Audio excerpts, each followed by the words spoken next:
గ్రంథం 6వ అధ్యాయం 25వ వచనం.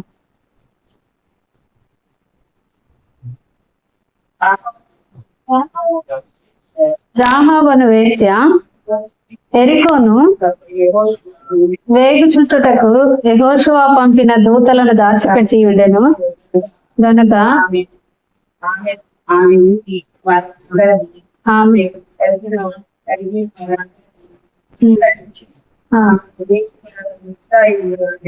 నివసించు. చాలా చిన్న ప్రార్థన చేస్తున్నా.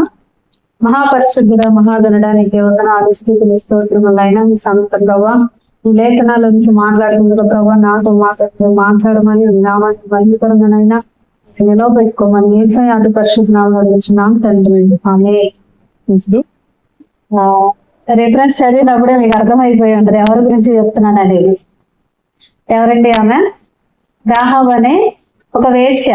ఎవరంటే ఏమా ఎరికో పట్టణంలో ప్రాకారం మీద నివసిస్తా ఉండేది. ఆమె వృత్తి ఏంటంటే వేశ్య వృత్తి. మామూలుగా కొంతమంది జనరల్ గా చెప్తా ఉంటారు కదా, అంటే బైబిల్లో ఏం లేదు కానీ ఆ వేశ్య అంటే ఆ వేశ్య కాదులే కానీ కోటపల్లి వాళ్ళు ఇల్లు ఉండేయంట ఆ రోజుల్లో. ఎవరైనా అవుటర్స్ ఏమంటారు పరదేశులు వాళ్ళు వచ్చినప్పుడు వాళ్ళకి అలాంటి ఇళ్లలో ఆహారం ఇస్తా కొంత డబ్బులు అవి తీసుకుంటా ఉంటారు. అట్లాంటి ఆమెను కొంతమంది అంటారు. అయితే బైబిల్లో మాత్రం ఆమె వేశ్య అనే రాయబడింది. ఈ రాహాబు వేశ్య యెహోషువ పంపించిన వేగుల వారిని అంట దాచించి ఇశ్రాయేలీల మధ్య నేటి వరకు నివసించిందంట. ప్రభుకు స్తోత్రం చెప్తాం. హల్లెలూయా. విషయం ఏంటంటే ఇశ్రాయేల్ ప్రజలు ఐగుప్తు దేశం అంతా దాటుకుని వచ్చారు కదా. దాటుకుని వాళ్ళు మామూలుగా అయితే యాకోబు కానాన్ నుంచి ఐగుప్తు దేశం వెళ్ళినప్పుడు 40 సంవత్సరాలు ఏమి నడవల. యాకోబు తన సంతానం 70 మంది ఈ కానాన్ దేశంలో కరువు వచ్చిందని ఐగుప్తు దేశం వెళ్ళారు. అయితే వాళ్ళు వెళ్ళినప్పుడు 40 సంవత్సరాలు ఏమి నడవల. అసలు కరువే 7 సంవత్సరాలు. వాస్తవంగా ఏదన్నా గాడిదల మీద కానీ గుర్రాల మీద కానీ బండ్ల మీద కానీ ప్రయాణం చేసి వెళ్తే గనక ఒక 8 రోజుల్లో కానాన్ నుంచి మనం ఐగుప్తు దేశానికి వెళ్ళొచ్చు. లేదు కాలినడకన వచ్చిన ఒక 40 రోజుల్లో ఐగుప్తు దేశం నుంచి కానాన్ దేశానికి రావచ్చు. కానాన్ దేశం నుంచి ఐగుప్తు దేశానికి వెళ్ళొచ్చు. అయితే మొదటిగా యెహోషువ ఎర్ర సముద్రాన్ని పాయలు చేసి ఆ అరణ్యంలో వాళ్ళని నడిపించుకుంటూ కొంతకాలానికి వాళ్ళని తీసుకొచ్చాడు. కానీ అయితే ఏం జరిగిందంటే వాళ్ళు ఇక్కడికి వచ్చేటప్పటికి అప్పుడు మోషే కొంతమందిని వేగుల వారిని పంపించాడు. 12 గోత్రాల నుంచి 12 మందిని పంపిస్తే ఈ 12 మంది వచ్చారు. కానాన్ దేశం వచ్చి చూశారు. ఏం చూసారంటే ఒక ద్రాక్ష గెలని 2 మనుషులు మోసుకెళ్ళడం చూశారు. అక్కడ పాలు తేనెలు ప్రవహిస్తా ఉన్నాయంట. అవి ఉంటాయి కదా గేదెలు, వాటికి పెద్ద పెద్ద పొదుగులుండి తీసుకున్నాన్ని పాలు తీసుకున్నాక ఇంకా వాటికి కారిపోతా ఉన్నాయంట. ఎక్కడ పడితే అక్కడ తేనె తుట్లు. ఇప్పుడు మనకి రోడ్ సైడ్ పిచ్చి చెట్లు ఉంటాయి. ఆ రోజులో ఖర్జూర చెట్లు అన్ని మంచి పంట మంచిగా అక్కడ ఉంది, సంపద ఉంది. ఇదంతా ఒక ఎత్తు అయితే అక్కడ ప్రజలంట చాలా హైట్ ఉన్నారంట, చాలా లావు ఉన్నారంట, చాలా దేహదారుఢ్యం కలిగి ఉన్నారంట. విషయం ఏంటంటే వెళ్ళిన 12 మందిలో ఈ సాక్ష్యం అంతా బాగుంది, కానీ 10 మంది మాత్రం ఏం చేశారంటే ఆ పెద్ద పెద్ద మనుషులు చూసి భయపడిపోయారు. అమ్మో వీళ్ళు చాలా దేహదారుఢ్యం కలిగి ఉన్నారు, అసలు వీళ్ళు మనల్ని చంపేస్తారు, మనం ఆ దేశంలోకి అడుగు పెట్టలేమన్నారు. అయితే ఒక 2 మాత్రం యెహోషువ ఇంకా కాలేబు వీళ్ళిద్దరు మాత్రం చెప్పారు కదా, ఆ దేహదారిద్ర్యం కలిగిన మనుషుల్ని పక్కన పెడితే మన దేవుడు మనకి దారిలో చాలా విజయాన్ని ఇచ్చాడు, మనం చాలా పోరాటాలు చేసుకుని వచ్చాం, అది దేవునికి అసాధ్యమైంది ఏం కాదు. అక్కడ పంట ఎంత బాగుందో తెలుసా, ఎంత మంచిగా ఒక ద్రాక్ష గెలని 2 తీసుకెళ్తున్నారు. అంటే అరటి గెల అంత ఉంటది బహుశా. ఇవన్నీ చెప్పారు. అయితే దేవుడికి చాలా కోపం వచ్చింది. అంత మంచి దేశంలోకి వెళ్ళి చెడ్డ సాక్ష్యం చెప్పారు. అసలు ఈ తరం వాళ్ళలో ఎవ్వరు కూడా ఆ ఇశ్రాయేల్ దేశంలో కానాన్ దేశంలో అడుగు పెట్టరు. మోషే నువ్వు యూటర్న్ తీసుకున్నాడు. ఇంకొంచెం ఉంటే వాళ్ళు యోర్దాన్ దాటి కానాన్లోకి వెళ్ళిపోయేవాళ్ళు మోషే ఉండగానే. అయితే వాళ్ళు చెప్పిన ఆ తప్పుడు సమాచారాన్ని బట్టి దేవుడు కోపం వచ్చింది. ఒక మంచి విషయాన్ని చెడుగా చెప్పారు కదా, వాళ్ళు దేవుడు ఉన్నాడన్న ధైర్యం లేకుండా వాళ్ళు ఏం చేశారంటే భయపడిపోయారు. ఆ మనుషుల్ని చూసి భయపడిపోయారు. అలా యూటర్న్ తీసుకుంటే దేవుడు చెప్పాడు ఈ తరంలో వాళ్ళు ఎవరు కూడా ఆ కానాన్ దేశంలో అడుగు పెట్టరు కానీ వీరి పిల్లల్ని నేను పంపిస్తానన్నాడు. మొత్తానికి వీళ్ళందరూ ఇక అరణ్యంలోనే 40 సంవత్సరాలు తిరిగారు. ప్రభుకు స్తోత్రం చెప్దాం. హల్లెలూయా. అర్థమవుతుందా? స్పీడ్ గా చెప్తున్నానా? ఈ అరణ్యంలోనే 40 సంవత్సరాలు తిరిగితే ఇక ఆ తరం ఎవరు లేదు, యెహోషువ కాలేదు తప్ప ఆ తరం మొత్తం ఆ అరణ్యంలోనే రాలిపోయారు. ఇక వాళ్ళ పిల్లలు వాళ్ళ సంతానం వాళ్ళు ఉన్నారు. అయితే మోషే కూడా కానానికి అవతలే మరణించాడు. ఆయన కాలం కూడా అయిపోయింది. 120 సంవత్సరాలు బ్రతికాడు. మోషే కూడా చనిపోయాడు. మోషే చనిపోతా మోషే పరిచారకుడైన యెహోషువకి బాధ్యతలన్నీ అప్పగించాడు. ఇప్పుడు ఇశ్రాయేల్ ప్రజలందరినీ లీడ్ చేసుకుంటూ వీళ్ళందరినీ యోర్దాన్ దాటించి కానాన్ దేశంలోనికి తీసుకెళ్లే బాధ్యత ఎవరిదంటే యెహోషువ. మరి యెహోషువ మంచిగా ప్లాన్ చేయాలి, లీడ్ చేయాలిగా. ఎలా పడితే అలా గొర్రెల్లాగా నడిపించుకెళ్ళిపోతే అక్కడ ఎదురు ఏమి వస్తుందో తెలియదు. అందుకని యెహోషువ ఏం చేశాడంటే, యెహోషువ కూడా ఒక 2 వేగుల వారిని పంపించాడు. ఆ యెరికో ప్రదేశంలోనికి ఎంతమందిని పంపించాడు? ఒక 2 పంపించాడు. వాళ్ళు ఆ దేశమంతా వేగు చూశారు. తిరిగి వస్తా ఉంటే ఆ దేశంలో నుంచి ఇశ్రాయేలీల్లో నుంచి 2 వేగు చూడటానికి వచ్చారని చెప్పి ఈ యెరికో రాజుకు తెలిసిపోయింది. తెలిసినప్పుడు 2 సైనికులు పంపించాడు వాళ్ళని పట్టుకోవడానికి. వీళ్ళిద్దరికి ఏం అర్థం కాల. గబగబా ఎక్కడికి వెళ్ళారంటే ఈ వేశ్య గృహంలోనికి వెళ్ళారు. ఎక్కడికి వెళ్ళారండి? వేశ్య గృహంలోనికి వెళ్ళారు. వేశ్య గృహంలోకి వెళ్తే ఆమె ఏం చేసిందంటే, ఇప్పుడు మనం చదువుకుంది అదే, వాళ్ళిద్దరినంట దాచిపెట్టిందంట. దాచిపెట్టి పైన వాళ్ళ ఇంటి పైన జమ్ము ఉంటే ఆ జమ్ము కింద వేసేసి వాళ్ళిద్దరిని దాచిపెట్టి తప్పెట్టేసింది. ఈ సైనికులు వచ్చి అడిగారంట, 2 వేగులు వాళ్ళు వచ్చారు, మన దేశం అంతా వేగు చూశారు, వాళ్ళు నీ దగ్గరికి వచ్చారని సమాచారం మాకు తెలిసింది, వాళ్ళు ఎక్కడ ఉన్నారో చెప్పండి అని చెప్తుంది కదా. వచ్చిన మాట నిజమే, అసలు రాలేదని చెప్తే నమ్మేవాళ్ళు కాదేమో. భలే చెప్పింది తెలియగా. వచ్చిన మాట నిజమే, వచ్చారు, ఒక పని చూసుకున్న వాళ్ళు వెళ్ళిపోయారు, మీరు తొందరగా వెళ్తే కనుక వాళ్ళు దొరుకుతారని చెప్పింది. ప్రభుత్వ స్తోత్రం చెప్దాం. హల్లెలూయా. స్త్రీలు వాళ్ళ జ్ఞానవంతులు కదండి. సమస్యని అది కోపం వచ్చేలా చెప్పచ్చు, దాన్ని మృదువుగా చెప్పచ్చు, ఏ విధంగానైనా మోసం చేయడానికి స్త్రీలకి మోసపోయే స్త్రీలే మోసం చేయాలిగా. సో మొత్తానికి వాళ్ళని చక్కగా మోసపుచ్చిందావా. వాళ్ళిద్దరు వచ్చారు కానీ వెళ్ళిపోయారని చెప్పింది. వెళ్ళిపోయారని చెప్పేసి ఈ సైనికులు సరే నిజమే చెప్తుంది, వచ్చారందిగా, ఒప్పుకుందిగా, వెళ్ళాల్సింది కూడా నిజమే అయి ఉంటదని సైనికులు వెళ్ళిపోయారు. ఆ గవిని తలుపు వేసేసారు. ఇక తర్వాత మా పైకెళ్ళి ఆ వేగుల వారిని అడుగుతుంది కదా, అయ్యా మిమ్మల్ని గురించిన భయము మా యెరికో పట్టణంలో అందరికీ ఉంది. ఎలా ఉందంటారు? ఆ రోజుల్లో ఏమన్నా ఉత్తరాలు ఉన్నాయా, పేపర్లు ఉన్నాయా, న్యూస్ ఉన్నాయా? పలానా ఇస్రాయేల్ ప్రజలంట ఐగుప్తు నుంచి వస్తున్నారంట, తండాలు వస్తున్నారంట, మార్గంలో యుద్ధాలు చేస్తున్నారంట, వాళ్ళ దేవుడు వాళ్ళకి మన్నాను ఇస్తున్నాడంట, అగ్నిస్తంభంగా మరి మేఘస్తంభంగా ఉంటున్నాడంట, ఇదంట ఇదంట అని చెప్పడానికి ఆ రోజుల్లో ఏం న్యూస్లు లేవు. టీవీ 9లు ఈ టీవీలు ఏమీ లేవు. అది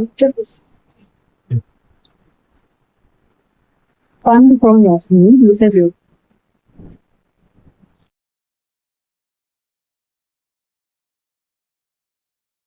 ఆ దేశం వాళ్ళు అక్కడి నుంచి మొదటగా భయం పడుతుంటే వాళ్ళు ఎక్కువ పంటల్లో వాళ్ళు ఎంత అభ్యంతలు ఏమో భయం కదా. ఏమైనా ఖచ్చితంగా మీరు ఎదుగుతానికి వస్తారు. ఈ ప్రాంతంలో మీరు జయిస్తారు, మీరు జయిస్తారు. అయితే నేను చేస్తున్నానయ్యా, నేను మాట్లాడింది కదా. ఆ సమయంలో నా ప్రాణాలు, నా కుటుంబాన్ని నమ్మి మీరు రక్షించరా ప్లీజ్, మీరు ఎలాగైనా వస్తారో నాకైతే అర్థమైపోయిందని చెప్పి ప్రభుకి స్తోత్రం చెప్తాం. హల్లెలూయా. వాళ్ళు అన్నారు కదా, చాలా సంతోషపడ్డారు. మొత్తానికి ఈ దేశంలో మనం అంటే భయం అయితే ఉంది, మన యుద్ధానికి రావచ్చు అనుకున్నారు. ఈయన ఒక విషయం చెప్పి వెళ్ళారు, మేము వస్తాం యుద్ధానికి ఖచ్చితంగా. అయితే ఆ సమయంలో నువ్వేం చేయాలంటే, ఆమె ఏం చేస్తుందంటే వాళ్ళిద్దరిని వాళ్ళ కిటికీ కూడా కింద దించు. ఈ కిటికీ ఎర్రని దారం కట్టి కింద దింపింది. ఈ దారం అలాగే ఎర్రని దారం నుంచు. దీని సూచనగా మేమైతే మీ గృహాన్ని టచ్ చేయం, మిగతా అన్ని మేము స్వాధీనం చేస్తున్నాం, మీకు చెప్తారు, వెళ్ళిపోతారు. యెహోషువకి ఒక మంచి సమాచారం అయితే వెళ్ళింది. చెప్పారు, యెరికో ప్రజలు మన గురించిన భయం అయితే ఉంది, మనం యుద్ధానికి వెళ్ళొచ్చు, ఆ రాజ్యాన్ని గెలవచ్చు. వీళ్ళు ఇలా ప్లాన్ చేస్తున్నారు కానీ దేవుడు ఇంకోలా ప్లాన్ చేశాడు. మీరేం కత్తులు గడ్డరాలు పట్టుకుని వెళ్ళి వాళ్ళ మీద డిషం అని యుద్ధం చేయవసరం లేదు, 7 రోజులు దేవుడిని స్తుతించండి అన్నాడు. ప్రభుత్వ స్తోత్రం చెప్తాం. హల్లెలూయా. 7 రోజులంట ప్రతి రోజు ఆ ప్రాకారం తిరుగుతున్నాడు. వాళ్ళకేం అర్థం కాక ఇదేంటి ఏం మంత్రాలు చదువుతున్నారు ఏమో, వీళ్ళు కత్తులు తీసుకుని రావట్లేదు, ఏం తీసుకుని రావట్లేదు, కానీ ఏం చేస్తున్నారు, పాటలు పాడుకుంటున్నారు, బోర్లు వచ్చుకుంటున్నారు, ప్రాకారం చుట్టూ తిరుగుతున్నాడంట. 7వ రోజు 7 సార్లు తిరిగేళ్ళకి మొత్తం కూలిపోయింది. అది చాలా బలమైన ప్రాకారాలంట. మొత్తం కూలిపోయింది. చక్కగా ఇశ్రాయేలీయులకు విజయం కలిగింది. అయితే అందరూ నశించారు, కానీ ఆ ఊర్లో ఆ యెరికో పట్టణంలో ఈ రాహాబు వేసి నశించాల. ఎందుకంటే ఆమె వేగుల వారికి ఏం చేసిందండి, చాలా సహాయం చేసింది. వాళ్ళు చెప్పారు కదా, నీకు నేను కాపాడుతాను, నీ ఇంటి వాళ్ళని కాపాడాలన్నా నువ్వేం చేయాలంటే వాళ్ళందరినీ తెలిసి నీ ఇంట్లో పెట్టుకో అని చెప్పారు. మొత్తానికి వాళ్ళ అమ్మ నాన్నని, ఇంకా వాళ్ళ చుట్టాలని, బంధువుల్ని, అక్క చెల్లెలని అందరిని ఆ ఇంట్లో పెట్టుకుని ఉంటది. అయితే ఏదేమైనా రాహాబు వేసి చక్కగా రక్షించబడింది. చక్కగా వాళ్ళ కుటుంబాన్ని రక్షించుకుంది. ఇంకా మనం చూస్తాం కదా, ఆ చివరిలో ఏముంది, ఆమె నేటి వరకు ఇశ్రాయేల్ మధ్య నివసించుండేను. వాస్తవంగా ఆమె ఎవరు, ఒక వేశ్య. దేవుడు అంటాడు కదా, అన్యులు అసలు మీ మధ్య ఉండని అన్నాడు. ఏమన్నాడు, ఇశ్రాయేల్ ప్రభువు చెప్పాడు కదా, మీరు ఎవరు అన్యుల్ని వివాహం చేసుకోవద్దు, పెళ్లిళ్ళకి ఇవ్వద్దు, ఏం చేయొద్దు, మీ మధ్య వాళ్ళు నివసింపదయ్యద్దు అన్నాడు.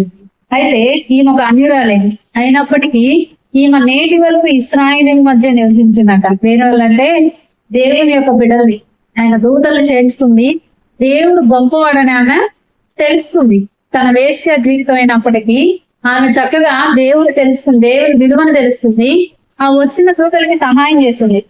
తెలిసిన స్టోరీ నేను చెప్పాను, అంత బోర్ పడతాను కదా. మొత్తానికి ఈ రాహాబు వేసి ఇక్కడే కాదు, కానీ కొత్త నిబంధనలకు మనకు చాలా సార్లు తగ్గింది. ఈమెను చాలా మంది మాదిరిగా ఎక్కువ వాక్యాలు బోధించారు శిష్యులు. అంత మాత్రమే కాదు, కానీ యేసుక్రీస్తు వంశావళిలో ఈమె కూడా ఉంటది. కొంత చదువుదాం, తెలుసు అనుకుంటా మీకు. అది కూడా మత్తయి సువార్త మొదటి అధ్యాయం ఒక్కసారి. మొదటి అధ్యాయం 5వ వచనం చూద్దాం. నయస్సోను బోయాజు కనెను, బోయాజు రూతు నందు ఒబేదెదోము కనెను, దావీదును కనెను. చాలక అయితే ఈ యేసుక్రీస్తు వంశావళిలో మనకు ఒక 5 అన్యస్త్రీలు కనిపిస్తారు. మొదటిగా తామరు కనిపిస్తుంది, మీరు 3వ అధ్యాయం 3వ వచనంలో చూస్తాయి. తర్వాత రాహాబు కనిపిస్తుంది, రాహాబు తర్వాత రూతు కనిపిస్తుంది, రూతు తర్వాత ఊరియా భార్యగా ఉన్న బెత్షెబా, ఆ తర్వాత ఇంకా మరి మొత్తానికి 5 అన్యస్త్రీలు ఉంటారు. 5 అన్యస్త్రీలలో రాహాబు చేర్చబడింది. ఎవరికందంట, సల్మాను నందు రాహాబు బోయాజులు కనెను. బోయాజు రూతు స్టోరీ మనకు తెలుసు కదా. అంత గొప్ప బోయాజుకి ఇప్పుడు ఏమైపోయిందండి, తల్లి. చక్కగా ఆ బోయాజుకి ఏమో ఇంకొక మంచి కుమార్తె, భార్య. అయితే అంటారు కదా, ఈ సల్మాన్ ఎవరంటే వేలు చూడటానికి వెళ్ళిన ఇద్దరిలో ఒక వ్యక్తి అంటారు. కన్ఫర్మ్ అయితే నాకు తెలియదు, కానీ నేను విన్నా మామూలుగా, వేలు చూడటానికి 2 మనుషులు వెళ్ళారు కదా, ఆమె ఇద్దరు దాచిపెట్టింది కదా. ఆ ఇద్దరిలో ఒక వ్యక్తి సల్మాను. ఆ సల్మానే ఈ రాహాబుని వివాహం చేసుకున్నాడు. ఆ సల్మాన్ ఇక అక్కడి నుంచి ఆమె తన జీవితాన్ని విడిచిపెట్టేసింది. పాత జీవితం అయితే లేదు, కానీ వేస్ అనే పేరు లేదు, కానీ చక్కగా ఆమె ఇశ్రాయేలీయుల వంశంలో ఇంకా యేసుక్రీస్తు వంశంలో కూడా ఒక తల్లి అయింది. చక్కగా ఇశ్రాయేలీయుల వంశంలో చేర్చబడిపోయింది ఆమె. ప్రభువుకు స్తోత్రం చెప్తాం. హల్లెలూయా. ఇంతవరకు బానే ఉంది. ఇశ్రాయేలీయులందరూ దేవునికి ఇష్టమైన బిడ్డలు. మొత్తానికి ఆమె తన పాపాన్ని విడిచిపెట్టింది, ఆ మంచి స్వభావాన్ని ఆమె ఏర్పాటు చేసింది. ఒక వివాహం జరిగింది. చక్కగా ఆ వంశంలోని యేసుక్రీస్తు ప్రభువారు కూడా వచ్చారు. ఇప్పుడు ఈ పరలోకం వెళ్తుంది కదా, ఖచ్చితంగా పరలోకంలో ఈమెకు స్థానం ఉంటది. ఎందుకంటే ఆమె తన వేశ్య జీవితాన్ని విడిచిపెట్టేసి తన జీవితాన్ని మార్చుకుంది. ఇక్కడ తెలుస్తుంది ఏంటంటే, దేవుడు అంటారు కదా, వేశ్యకైనా పరలోక రాజ్యంలో స్థానం ఉంది, కానీ ఒక మాట ఉంది ఏంటది, వేషధారికి పరలోక రాజ్యంలో స్థానం లేదంట. మనం చూస్తే బైబిల్ గ్రంథంలో నిజంగా వేశ్య ఈమె పరలోక రాజ్యంలో స్థానం చేకూర్చుకుంది, కానీ వేషధారులకు మాత్రం పరలోక రాజ్యంలో స్థానం లేదంట. వేషధారులు ఎక్కడ ఉండరు. అసలు క్రైస్తవుల్లో కూడా చాలా మంది వేషధారులు ఉంటారంట. ఇక్కడ భక్తిగా కనిపిస్తూ ఉంటారు, చక్కగా పాటలు పాడుతూ ఉంటారు, ప్రార్థన చేస్తూ ఉంటారు. అమ్మో వీళ్ళు చాలా భక్తి పనులు అనిపిస్తారు. ఇంటికి వెళ్ళి వాళ్ళ ఆయన అడగాలి, అసలు ఆమె ఎంత భక్తి పడతారో చెప్తాడు. వాళ్ళ పిల్లల్ని అడగాలి. ఇదే మాదిరి ఇంట్లో కూడా చూపిస్తూ ఉంటారా, చూపించరు. కొంతమంది మార్గంగా ఉంటారు. మనకి ఇక్కడ కనిపించేది వేరు, ఇంట్లో కనిపించేది వేరు. ఇక్కడ ఒక రోల్ ప్లే చేస్తారు, ఇంట్లో ఇంకో రోల్ ప్లే చేస్తారు. ఒక్కొక్క చోట ఒక్కొక్క రోల్ ప్లే చేస్తూ ఉంటారు. వీళ్ళే వేషధారులు అయితే ప్రత్యేకమైన వాళ్ళేం కాదు, నేనైనా ఎవరైనా సహజంగా వేషధారితనం ఆటోమేటిక్ వచ్చేసింది, డాంబికం వచ్చేస్తా ఉంటది. ఆ యెషయా 15 సంవత్సరాలు ఆయుష్ ఇస్తారు దేవుడు. హిజ్కియా రోగి అయి ఉంటే ఆయనకి ఇంకా ఆయుష్ లేదు, ఇల్లు చక్కబెట్టుకోమని ప్రవక్త వచ్చి చెప్పినప్పుడు ఆయన బాధపడతాడు, చాలా ఏడుస్తాడు, ప్రార్థన చేస్తాడు. అప్పుడు దేవుడు పనిలో 15 సంవత్సరాలు ఆయుష్ ఇస్తాడు. ఇంకా దేవుడికి చాలా కృతజ్ఞత కలిగి ఉండాలి. ఆయన ఏం చేస్తాడంటే, ఆయనకి బాధలేదు కదా, ఆయన పలకరించడానికి అని చెప్పేసి పక్క దేశం నుంచి రాజుస్తాడు, కొంతమందిని పంపిస్తాడు. అప్పుడు ఆయన ఏం చెప్పాలి, పరామర్శించడానికి వస్తే వాస్తవంగా అయితే ఈ రోజు నేను ఉండాల్సినవి కాదు, నా దేవుడు నాకు ఆయుష్ ఇచ్చాడు, ప్రవక్త వచ్చి ప్రవచించాడంటే ఖచ్చితంగా అయిపోయింది నా సీన్ అనుకున్నా నేను, కానీ నేను దేవుడి వైపు తిరిగితే దేవుడు నాకు మరలా ఆయుష్ ఇచ్చాడు అని దేవుడిని మహిమపరిచే విధంగా ఏదైనా చెప్పుకుంటాల్సింది. ఆయనది పక్కన పెట్టి, వాస్తవం అయితే అదే, ఇది పక్కన పెట్టేసి వేషధారితనాన్ని బయటికి తీసుకొచ్చాడు. ఏంటంటే నా రాజ్యంలో ఎంత ఆస్తి ఉందో చూడండి, నా దగ్గర ఎన్ని మనకులు ఎన్ని ఉందో చూడండి, ఎంత బంగారం ఉందో చూడండి, నా రాజనగర్ ఎలా ఉందో చూడండి, ఈ గొప్పలన్నీ చెప్పుకుంటా ఉన్నాడు. ఇప్పుడు ఆయన వేషధారే కాదండి. అందుకే చాలా మంది అంటారు కదా, ఇంకే 15 సంవత్సరాల ఆయుష్ కాకుండా ముందే చనిపోయిన పోయింది. ఆయుష్ తెచ్చుకున్నాక ఏం చేశాడంటే కాంపిటానికి పోయాడు, గొప్ప చెప్పుకోవడం మొదలు పెట్టాడు. ఇవన్నీ చూపిస్తే పక్క దేశం రాజుకుంటాడా, నెక్స్ట్ డే వచ్చాడు, యుద్ధానికి వచ్చాడు, మొత్తం అన్ని తీసుకుంటాడు. వాళ్ళు కొంతమంది ఇంట్లో ఏమన్నా లేకపోయినా డాంపికని చెప్తా ఉంటారు. పెద్ద పెద్ద తప్పులు కాదులే కానీ వేసకైనా పద్మ ప్రాంతంలో స్థానం ఉంది కానీ వేషధారికి స్థానం లేదన్నాడంటే దేవుడు ఈ చిన్న చిన్నవి కూడా మనం అతిశయించే అతిశయాలు కానీ మన క్యాప్ మనం కంటే అభివృద్ధి మన హృదయంలోకి ఎవరు చెప్పలేరు మన హృదయం ఏంటనేది, మన క్యారెక్టర్ ఏంటనేది మనకి తెలుసు. సో ఇట్లా చెప్పనా, ఇప్పుడు ఆమె వేసే కాబట్టి నేను వేస్తేని నా జీవితాన్ని నేను మార్చుకోవాలి, నేను దేవుణ్ణి అంగీకరించాలని ఒక ఒప్పుకోకి వస్తారు వీళ్ళు. వేషధారులు అలా రాదు, ఎందుకంటే వాళ్ళు అనుకుంటారు నేనేమి చదవని కనుక సమాజంలో మంచిగానే కనపడుతున్నాను కదా, అదే కరెక్ట్ అనుకుంటారు. అయితే వాళ్ళకైతే దేవుడు అన్నాడు కదా పరలోక రాజ్యంలో వాళ్ళకి ఎటువంటి స్థానం ఖచ్చితంగా ఉండదంట. ఆయన అంటాడు కదా వాళ్ళు ఎలా ఉంటారంటే మత్తయి సువార్త 23వ అధ్యాయం 27వ వచనం రాస్తాడు. మత్తయి సువార్త 23వ అధ్యాయం.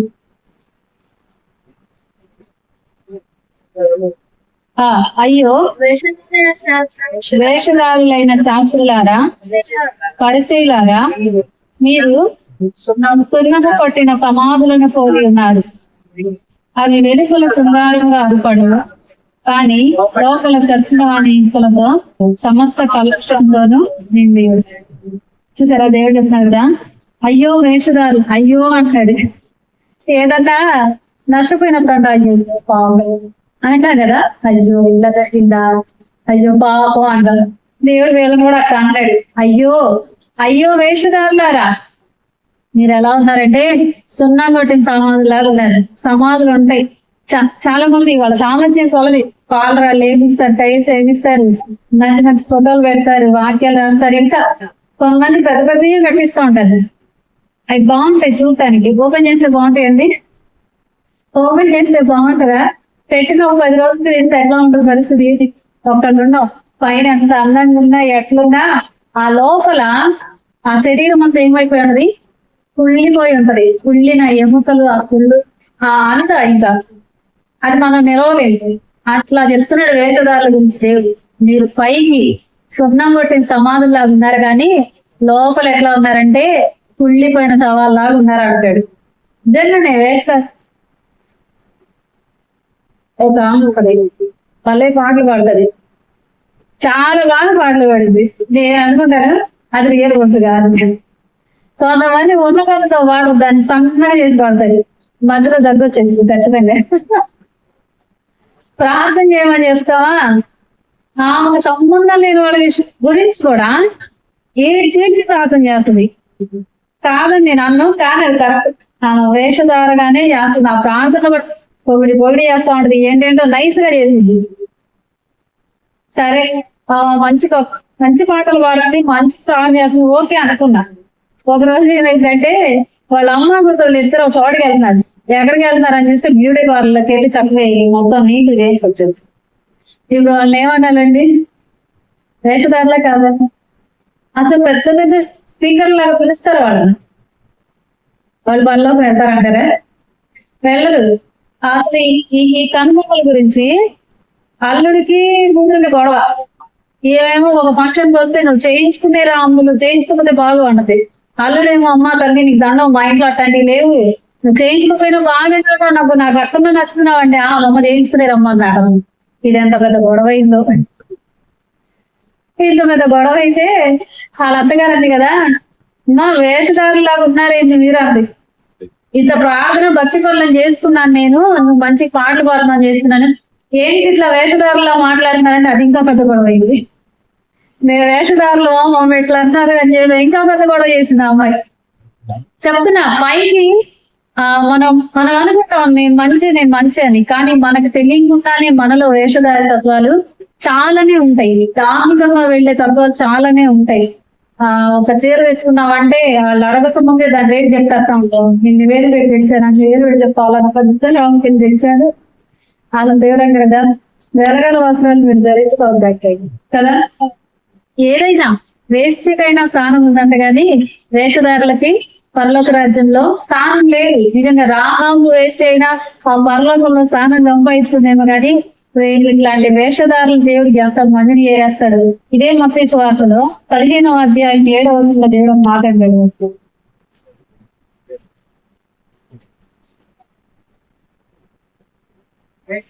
వేషధారులారా, ఈ ప్రజలు తమ పెదవులతో నన్ను ఘనపరిచరు కానీ దూరముగా ఉన్నది.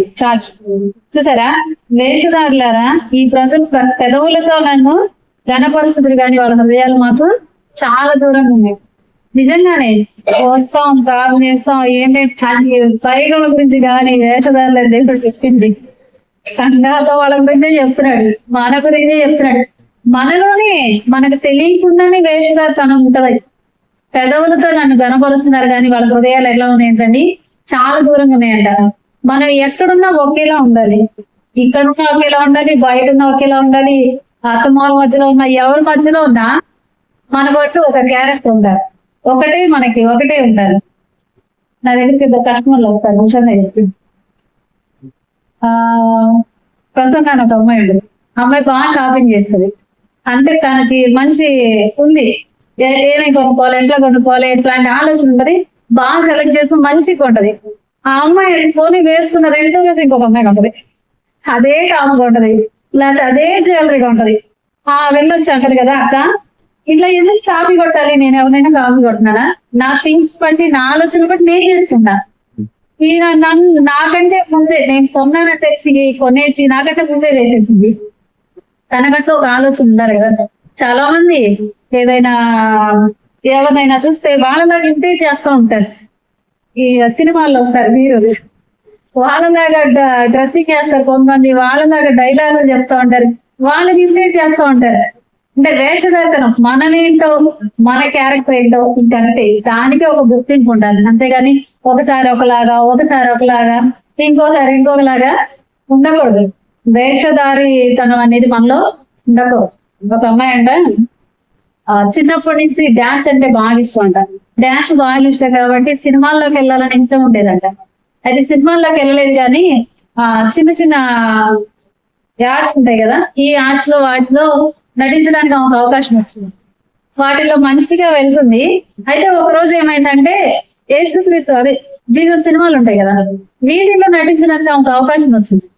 ఆమెకేమో ఇంట్రెస్ట్ లేదు వెళ్ళడం, దేవుడి సినిమాలు ఏమోలే అనుకుంటుంది. మొత్తానికి ఆ డైరెక్టర్ చాలా సార్లు ఫోన్ చేయగా వెళ్ళింది. వెళ్తే ఆమె ఒక క్యారెక్టర్ ఇచ్చారంట, చాలా మంచిగా రోల్ ప్లే చేసింది.